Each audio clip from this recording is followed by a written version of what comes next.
Hello, my name is Dr. Davis-Barkley. I am part of the Brooks A2 cybersecurity class, and my project is called Phishing Scams. What is social engineering? Well, it's defined as someone manipulating a person for their personal information. As a hacker can use this in two different ways. They can either ask you in person, or they can use a fake text/email that is sent along with a link to trick people into clicking and hack into the information, as the link has a virus attached to it. Now, what about the project? A Georgia man of the name of Nandi Marcellus McBottle hacked a Virginia woman out of $6.5 million and a Georgian company out of $350,000. These are a result of romance scams and BEC scams, also known as business email compromise. What is a romance scam? Romance scams are a type of online fraud in which victims are targeted by individuals posing as potential pursuers. The fraudsters create fake online dating profiles, often with photographs of attractive men or women, and use these fake personas to express romantic interest in victims in order to trick them into sending money to them or their partners in crimes under false pretenses.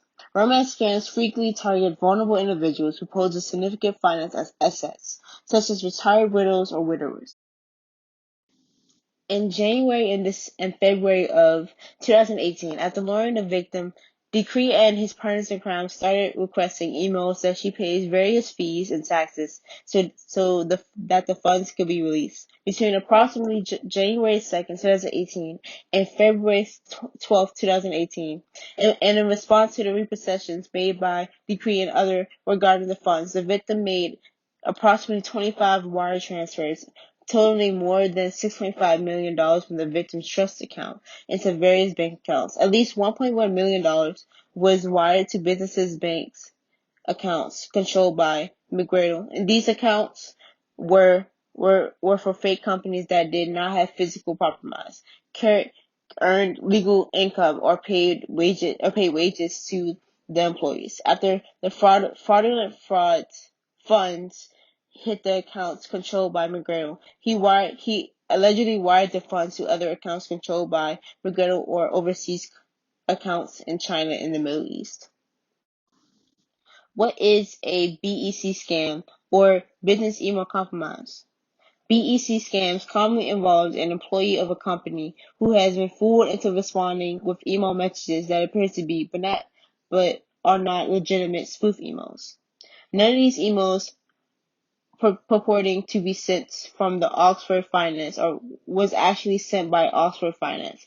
Rather, these spoof emails were sent by the domain Oxford Finance with two i's.com, which appeared to be Oxford Finance but was not. The email was also appeared to come from Oxford Finance because the purported sender is an actual employee of Oxford Finance, and the email signature line contained Oxford Finance correct physical address. This is the reason why you should not always trust emails that are sent, because they're not always the same emails that are legitimate.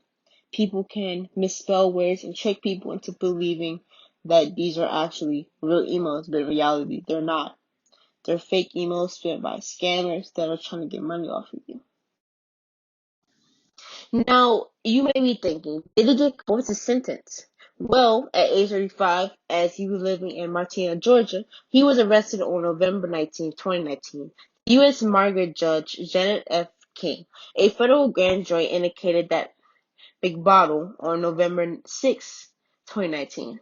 Members of the public are reminded that the incident only contains charges.